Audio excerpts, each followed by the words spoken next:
everybody. Welcome to the Gold channel. I'm Mr. Gold, and today, like I said, we're going to be talking to one of my great friends here in China. His name is Joe. I like to call him Joe Biden. That's kind of his nickname. He likes it a lot. Knowing that Joe Biden is president of America, he likes to call Joe Biden. So I'm going to be talking to Joe. He's not in my city. He's in another city called Guiyang. And we're gonna ask him about his journey. All right, so he's on the other side. He's a little bit humorous and quite interesting. So he's so excited to be on this channel. So let's go right away and talk to Joe. We're talking to Joe about a lot of issues. We're gonna start from where he was, how he got here, and where he's going. Like we're taking the 3 parts. All right. So Joe, welcome to the channel. How you doing, bro? Thank you, Mr. Gold. Thank you, Mr. Gold. I really appreciate this opportunity, and I like your channel. Yeah, it's a work in progress. So yeah, here I am. Look, I like your outfit, man. You look cool. Oh well, yeah, that's what I was gonna say, man. We're going to buy some groceries, Yeah. Nice. So Joe, let's get down to business. You're a very busy person. Right. For your time right now. So Joe, I know you're from GH, Ghana. That's where I'm from. Okay, back right. Cool. And so how long have you been here, like in China? Well, I'm still counting. Back and forth, I've been here for about a decade. Yeah. A decade? Wow. Yeah, a decade. If I do some rough calculation, yeah, about a decade and still counting. So at least we have some general view of, my city. Yeah, generally. Yeah. Right. So you should be an expert on China affairs, like, kind of little bit, not a mega expert, but at least touch and go, at least we go, say something about it. Yeah. You live the life, a decade is quite some time to know the in and outs of China. Now, I'm quite curious about this, Mr. Joe. How do you get to China? I mean, why China? I know you have traveled around the world like extensively. This is not your first destination. All right. I knew you back in the days, when boys were boys, like you were a guy. So why did you end up in China? I mean, like, why? Yeah, like you rightly said, we've traveled extensively. I mean, we've been, coming from GH, we've been to Africa, to West Africa, East Africa. We've also traveled to a lot of European countries. I was more prone to like the European country style, and I've been back and forth with it. You go through Belgium, cut through Netherlands, or straight to Switzerland. We went through all the areas. But why China? It's usually boils down to the curiosity that the world throws out to you. We wanted to know what happens on the other part of the world, being Asia, because I've never been to Asia, and since I had a very close buddy in Asia by then, specifically in China. And so, we keep talking, and I've seen it all. And so, like, why don't give it a try? And gone were the days, my sister was really more into Asian stuff because she had already worked with the Japanese, right? And so when I was at school, I used to, get some this instant noodles and this little Asian calendar. So I was kind of like, oh yeah, now let's go and see, for our own eyes what. No, but to cut you short, your dad also worked for an Asian institution. For real. My dad worked with Noguchi. My dad also worked, so that's for real. So we had that kind of Asian link, from childhood. I could remember I was playing with the Japanese when I was in grade 2 and grade 3, and I had questions about how they looked and all that. So I'm not surprised that I'm here. For real. Way back in those days, we used to eat sushi. My sister used to come in with sushi, and I used to ask her, man, what's this one? Come on, this one's not gonna satisfy me. He's like, yeah, that's a Japanese diet. I'm like, come on, But then we got into it, and I quite remember way back in college, we had this closet. It was like a dismantled kind of closet. It had this cloth all around it with this flowers or whatever flowers he got. It was more oriental, if I could put it. And so I got into this, and here we are. Yeah, we are. You're right. It is. So Right. sometimes a lot of people don't really understand why you make certain decisions in life, right? You know, they think that you just got up in the morning, pick up your bag, like, hey, I'm going Nah, here. You know, nah, they nah, don't nah, think that nah, you have nah. certain influences from childhood. A lot of things influence your For, thinking and decision making, you know, as you grow up. And so for real. that was a very splendid explanation. In fact, it helped me explain my reasons too for being here. Because all people are like, oh, why here? Why did you go to America? Why did you know? But I For have real. childhood. I was exposed to Asian people from childhood, right? So that thing stuck with me for all these years. All right. So let's move on to now you are in China. Right. Where are you right now? I'm on the southern part, southwestern part to be specific, southwestern part of China. That is Okay. Guizhou, Guizhou, Guian. Yeah, Right. Guian. Lovely place. Yeah. And so, why did you choose Guizhou? Because you know there was Beijing, Shanghai, Guangzhou, name it. I mean, why Guizhou? For real, for real. I mean, this is one of the first questions you will ever be asked when you are in my city. Yeah, why this city? Why didn't you go to Shanghai? Why not Beijing? Well, I won't put it on destiny, but then again, it was also through a real cool buddy of mine who happened to be here.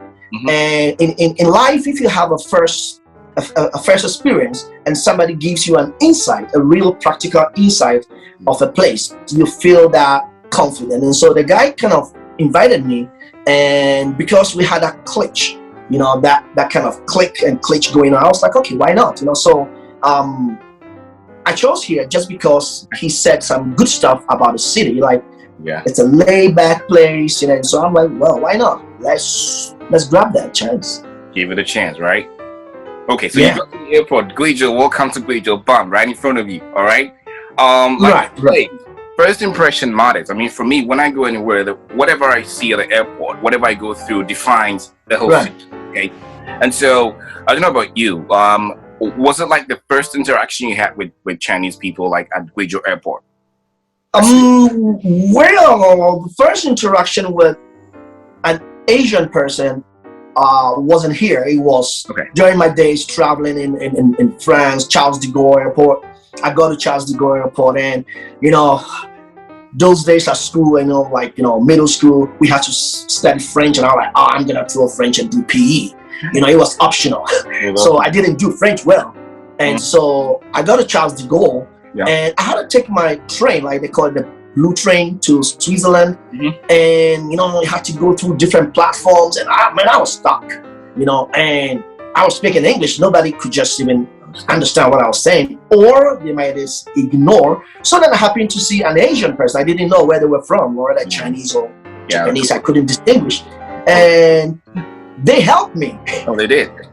I was like, right, coincidentally, they helped me because I spoke English, and they spoke some kind of English with me, and so I was able to get my platform. Yeah, great. So that was my first interaction with an Asian person. Nice. I think my next question is going to be quite interesting because, you know, you have this European exposure, right? And then you flew into China, Guizhou. At the time that you came into Guizhou, I would say that it wasn't as modernized as it is right now. All right, because we've all seen the changes in China. The modernization is amazing, right? But then you coming with that exposure and then coming into a small city like Guizhou, right? What was your? How do you take it? Like, was it like, oh, okay, this is what I thought it was going to be like? Oh no, okay, I got to work my. How was it like? Yeah, that's a good question. You know, way back at home, we had that perception. For those of us who were more glued to movies, we used to watch like Jackie Chan movies, Bruce Lee. Don't even go there. Right, and you know that kind of whole. Right, you know, that kind of whole Chinese kind of movies. We used to see bamboos and Jackie Chan carrying those two pots. So my perception was kind of like that, you know. All right, so ironically, when I got in, I was like, wow. I was wow all around. With that, the difference between Europe or some European cities and China, it was with the buildings, you know, because way back in those days, they still had these high-rise buildings, the skyscrapers, you know, so you could go around and look around like, wow, how do they get up there? Who lives up there? You know, so it wasn't what I was expecting, because in my in my mind, I thought it was more like that Jackie Chan kind of movie thing, you know. Okay. And so I was kind of, you know, like, wow, you know. Yeah. You had a wow factor. Well, That's it. I remember when I came to Guizhou to your place. I mean, one of the things that fascinated me was the mountains. Like, you know, you turn right, there's a huge mountain. You turn left, there's another huge mountain. We could talk about all day with that. It's really mountainous here. And you just have to go through the mountainous areas, go up a hill. I mean, like, I was like, wow, mountains everywhere. Okay, cool. So for real, I could call that the city of mountains and bridges. I mean, three words are, or three, how should I call it? 3 ways I could describe the city. It's the city of mountains, tunnels, and bridges. You're right. And then probably throw in one, food. All right. Great. Yeah. So these 4 are like, you know, something that you can't miss. Yeah. I had great, I say a positive perception of people in Guyana because, you know, one time I went out and this beautiful young lady came up to me and just got me milk tea. Right. I think we're talking about a couple of minutes ago, right? Right. Naicha. Yeah, and we became friends, and I was shocked that this young person would just walk up to me, not knowing who I was at the time. There were a lot of brown-skinned people around Guyana, so I was quite impressed by that. You know, that was my perception. Okay, they're nice people. Okay, now you live there a longer time than I have. Right. What do you think about people in Guyana? Are they nice, friendly? Are they accepting of different cultures, people, race, and all that? Right. It is it's a whole topic to discuss on its own. On a different day, but yeah, we can make it like, you know, right there. Yeah, the people, they're very laid back, you know. Even the city itself, it's a laid back city, so the people are very subtle. It's just the whole curiosity of getting to know a foreign person, and especially our kind, if I could put it that way. They're nice, they're very welcoming, if I could put it, very welcoming. And they speak the local dialect, which is Guyanghua, you know, right. But the Guyanghua itself is very aggressive, if I could say, very aggressive. So if they're speaking it out, you might think they are very aggressive people, but naturally they're very friendly, you know. It's just a misconception of that curiosity, because they would like to know who you are and why you are like that and stuff like that. So generally, I would say they're very welcoming and very nice people. My experience is not quite as yours. I want to put it as blunt as possible, but as respectful as possible. Because here, what I figure that, you know, there is this Hollywood effect. You know, in Hollywood movies, the bad guy is a black guy, the criminal is a black guy. You know, so with my experience, what I went through was that this generalization of opinions. Like, once you are black, you're brown, you have to be bad, you have to be evil, you have to be criminal, you have to be, you know what I mean? So that tag is on you. It follows you, you know. So in as much as you're trying to be as friendly, as polite, as nice, and be you, the person that you're dealing with already has a preconceived mentality about who you are. So that was one of my biggest struggles, because then you have to really work hard to get close to this person, try to understand that you're not in the movies. You are a human from a different background with different culture. That's reality. See how you're gonna like me or not, right? So that was one of my biggest challenges in Asia, because that blanket generalization was very hard to deal with, you know what I mean? And I wouldn't say it was like everybody. No, some people were really nice and open-minded, and they will give you a chance to prove that, hey, I've seen Hollywood movies, I have this perception, but you might be better. All right, so I appreciate those who gave me the chance, and for those who did not, I mean, till today, you still have these difficulties in trying to get simple things like opening a bank account, and you know, that generalization really hurts. You know what I mean? Like, I mean, honest. For real. This is what I've been through, and I'm just It is a, you know, we deal with the letters, right, and they have their characters. All right, and so, for example, if you come with all your full names and there's no space they could contain, right, and so they find it very difficult to enter your names. You know, sometimes they might ask you to pick a Chinese name. And that was pretty easy. So I have to pick a Chinese name. That will make it pretty easy for me. For you to get things done. And well, anyway, that's a story for another day. So let's exactly. the food part. How do you adjust to the food? Because, you know, like, our foods are quite Ooh, different from every part of the world. Okay, so yeah, the food. Well, I knew about noodles, but then when I got here, I got like 1,001 different kinds of noodles. I'm like, wow. You want to ask noodles and Just noodles they give you. with crabs. I mean, can you imagine that noodle with the crab? I can remember it was a very funny story. I went in and then I said, because I have learned the word noodles, and so it's mienfen, right? So I went in and I said, I want to buy mienfen, like what shall I buy mienfen? And then they asked me, what kind of mienfen? I'm like, is that another kind? And then the guy just threw me off, said about 3 or 4 different mienfen, like soup and sheep and huangfen. I'm like, come on, you guys getting me confused. Yeah. So I had photos on my phone, all right? So I just flipped my phone, I'm like, that's just what I want. Do you have that? Like, yeah, I got that. All right. So then, they got me that noodle. So speaking of the food, it's in my city is pretty spicy, like spicy hot, like it's really spicy hot. You got to be drinking it like some soda or some water or whatever. Actually, from the southern or southwestern part of China, most of the dishes are kind of very spicy. Guizhou, Chengdu, Sichuan, Yunnan, very spicy. And Guian, it's one of the spiciest among them. So it's not easy, very hot. Very hot. Very hot. Well, I mastered my art skill coming here because I had to draw. Like if I wanted a chicken, I had to draw a chicken. And then the part that I wanted. If I wanted a tomato, I had to draw one, So when I didn't speak the language, I was drawing more. Because I didn't have a phone with pictures on them, so I had to draw. Okay. So they know what I wanted, and they're like, "Oh, you want that?" And sometimes a tomato will turn into an onion, based on how she. Exactly.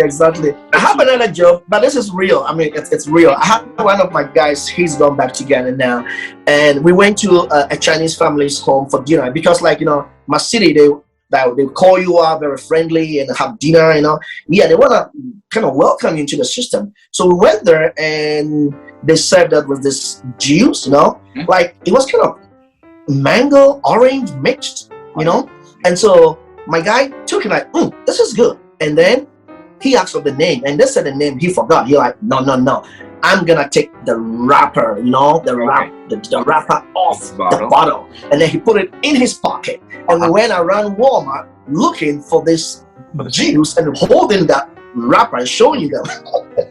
Like, do you have this drink? Do you have this drink? That's the only way to survive. Okay, so you were able to get past the food, all right? For real. And everything. All right, that's great. Okay, so let's move on to the next, probably the next and the last thing I want to talk to you about. Right. Yeah, I don't want to keep holding you on like that. All right. Now, what has it been for you when it comes to the interpersonal human relation with the people around you? Because that matters a lot. I mean, if you don't have friends, if you don't have a society, a group, or somewhere to align yourself with, then you might going to be lonely, isolated, and all that. So it's important to create that group around you. So how has it been for you? My experience has been fantastic. I mean, like I said, they have this blanket opinion of brown people or black people, but once two of them open up to you and they get to know you, they like you, they love you, they want to be with you every day. They just want to understand that, wow, you might not be in the movies. I'm not saying that all brown people are good people. No, there are bad ones. For real. What I'm saying is get to know somebody before you judge them. That's what I'm saying. All right. So those who get to know you and they stick with you, they really appreciate your presence, and you kind of have this wonderful group of people. So my experience has been wonderful. What about yours? Well, pretty similar to yours though, but I must say you have to get your own niche. You have to get your own nucleus and create your own friends. And associate yourself with people that are very super welcoming. If I mean super welcoming, the more curiosity or the more curious they want to be, sometimes they end up saying some unwanted words. But if you understand the Chinese, just ignore. But to be able to get yourself acquainted into the system, you got to make your own friends. So I play football, I play soccer, and so I got friends who play football, soccer, and so they call me up, and every time we go to the parks in the evening at the AstroTurf, floodlights all there, we play. And I'm also a scooter enthusiast, so I hop on my scooter, we call guys, we link them to the group, and we go for a ride. So we have that kind of group, and that they could, sort you out here and there. And if you have those friends, it's pretty good. And so that's how I've been able to cope with that, system around, especially local friends. Yes. Also, we have some foreign friends that we hang around, but not many. But one serious question. I wanted to talk about infrastructure. Like, I quite believe that a decade has been quite a lot, and there should be differences in infrastructure development. What has been like for you? What have you seen from the very first day you came in till now? How would you describe that journey of infrastructure development in Guizhou? Right. It's been massive. It's been massive. I wouldn't say it's been gradual, but really massive. When I came in, looking at the city, everywhere you go, it's like that. But after like every 2 years, 3 years, we see massive changes, and it's really, just bamboozled itself to the highest peak. Technically, if I'm to take photos, I've been collecting some archives for myself. And when I look at how, for example, there's a place called Peng Shui Chi in our city. The Peng Shui Chi is like a fountain, right? And there was some fountain and water coming out. But now it's like and most interestingly, when I came to the city, they said this city can never have a subway because the terrain, it's crazy. Yeah. But lo and behold, 2-3 years ago, they have crazy lines. They open line 1, line 2, and now they're spreading everywhere. So infrastructure-wise, it's been massive. Trust me, really. I call it the miracle of mankind. I was talking to for real. You just like they're building like Lego. They're building the city like Legos. Yeah. I mean, not to cut you short, I quite remember one time I went out with my family. Like, we went to America for about a month. When we were coming back, we couldn't find our way home.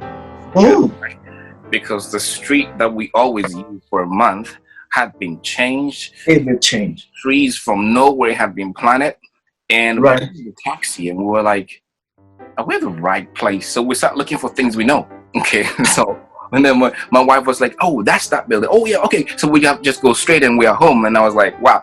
In a month, the difference was so big. It is true. It is true.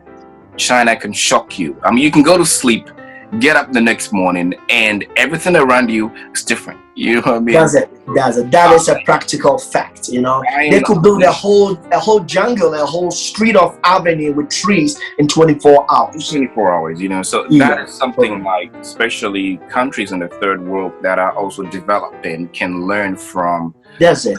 People. I mean, there's nothing wrong in asking, "Hey, how do you do it?" I mean, just ask for real and learn, because it's amazing how they do it. I marvel a lot. Like sometimes I just stand and watch. Like, okay, I'm gonna watch this guy build this house and see how they do it, and the speed and how they are so programmed. Like, everybody knows what to do and when and how and who's coming. It is true. And in 3 days, the building is up. And that's a plus. I mean, that's a plus. Yeah, it is true. Speaking of, sometimes you stand and watch how they do things. Yeah, I really do that. I put my phone on hyperlapse, right? And hyperlapse means the video will go pretty fast. And there was this high-rise building. They're doing this glazing with this glass in it. I watched them fix this thing in about like 36 hours, and I was like, wow. Yeah. Like crazy. And one time I went out to town and I saw this huge bulldozers with this big trees. I'm like, where are they taking all these trees to with this heavy trucks? And I waited for about 30 minutes and I saw them planting, we did agriculture before, we had all these terms, pruning and whatever, but looks like here they're really putting it up to the tax and making it work. And that is what you said. In the third world country, we need to make things work. Well, that's the story for another day. We want to go over there, man. We need about 5 hours. Because That's it. I enjoy the conversation, and I must say, you got to keep it up, Thanks a lot, Joe Biden. I'll hook up. I'll give you a call some other time. All right. Josh, you have a channel, right? So just tell us a bit. Yes. Introduce your channel. We want to go and see your videos. I know you like scooters and bikes and. Right. Yeah, I'm trying to come out with my studio. it's in the making. I mean, it's at the final stage, technically finished. And like you rightly said, I have a motovlog channel. That's Josh Connect. Josh Connect Motovlog, and I'm trying to get into this vlogging of sceneries and trying to connect people to places in my city. All right, yes, and I'm actually also coming out with a cool Guido 4K. Basically, it's like a walk around or a feel around Guido just to see the scenery, like you made mention of. It's very mountainous tunnel, so sometimes some people will be like, "What is this city like?" So just have a view of the city. Yeah. Well, wish that your channel grows to become one of the best channels. Fingers crossed, that. Right. Well, my channel is just going to stick with getting to know each other. People are becoming so mean, and I feel like humans, we need to remember that we're humans first. You know what I mean? So I just want this platform to be getting to know each other. Like getting to understand us more. So I'm going to be talking to guys from all over the world. I have interviews lined up with people from different parts of the world, different countries. Okay. Let's get to know them. Let's get to hear their story and live peacefully, and enjoy this place that we call home. I'll hook up. I'll give you a call some other time. All right. Probably all right. Guys down. We'll come over to Guyana and say hi to you and your family as well. No worries. Yeah. Guyana welcomes you, man. Anytime. We always been want to come to Guyana. All right. Yeah. All right, Josh. Thanks a lot. Have a great day. All right. Cheers, man. All right. Good. Yeah.